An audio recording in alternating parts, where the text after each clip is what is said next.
आज इस एपिसोड में मैं आपको बताऊंगी एक ऐसे स्टूडेंट की सफलता की कहानी जो विषम परिस्थितियों के बाद भी सफलता की सीढ़ी चढ़ता गया। वो स्टूडेंट बहुत ही गरीब था, इतना गरीब कि कभी कभी उसके घर में पेट भरने के लिए कुछ भी नहीं होता था। उसके घर में कमाऊ सदस्य सिर्फ उसके पिताजी ही थे, जो रोज थोड़ा बहुत ही कमा पाते थे, जिससे उनके घर का गुजारा होता था। इसलिए वो लड़का बहुत परेशान रहता था। उसका गांव भी एक बंजर क्षेत्र में ही आता था, जहां अन्न उगा पाना बहुत मुश्किल था।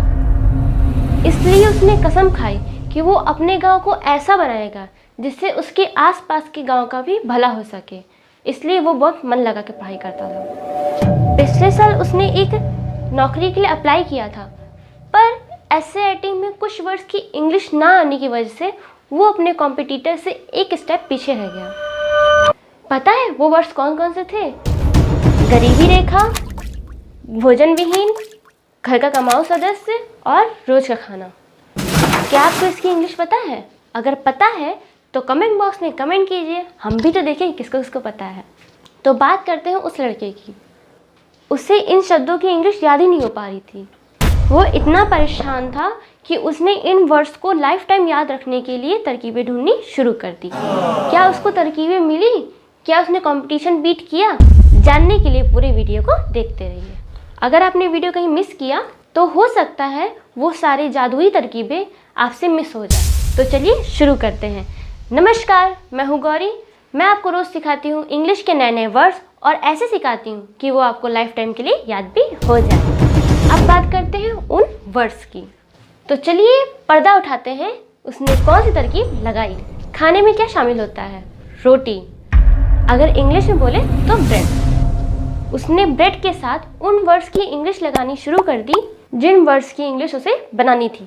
जैसे गरीबी रेखा, गरीबी का हो गया ब्रेड और रेखा का हो गया लाइन, तो ये बन गया ब्रेड लाइन। तो गरीबी रेखा का इंग्लिश में मतलब हो गया ब्रेड लाइन। अब बात करते हैं खाना बदोश की। खाना बदोश उन्हें कहते हैं जिनके भोजन का कोई ठिकाना नहीं होता है।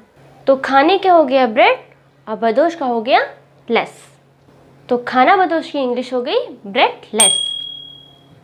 देखा इसने कितनी अच्छी तरकीब लगाई। अब बात करते हैं रोज के खाने की। रोज की इंग्लिश हो गई डेली, खाने का उसने लगा दिया ब्रेड, तो हो गया डेली ब्रेड।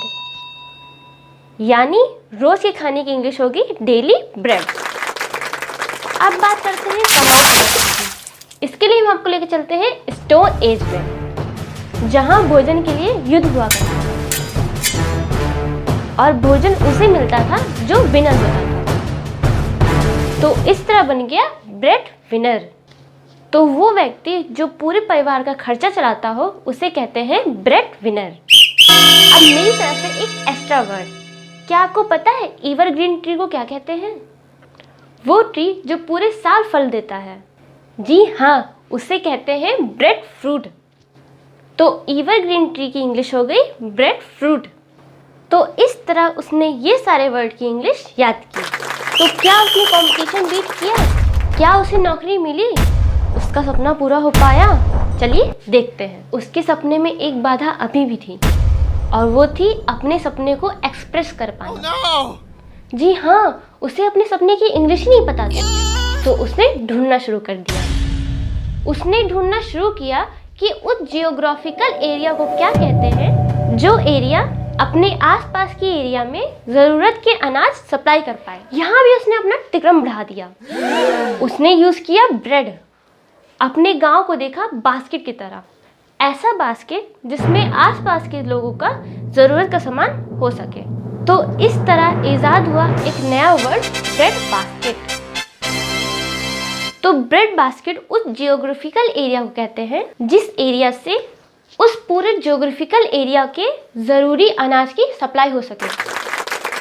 क्या आपको पता है ब्रेड बास्केट को पेट भी कहते हैं? पेट भी तो एक टोकरी है। तो इस तरह उसने सारे वर्ड याद किए और कंपटीशन बीट किया। लेकिन क्या उसने इंटरव्यू क्वालिफाई किया? क्या उसका सपना पूरा हुआ? मैं भी इस सवाल का जवाब ढूंढने जा रही हूँ। तो मिलते हैं जवाब के साथ अगले एपिसोड में। जय हिंद। इसकी मेहनत आपको अच्छी लगी हो तो लाइक शेयर जरूर कीजिए।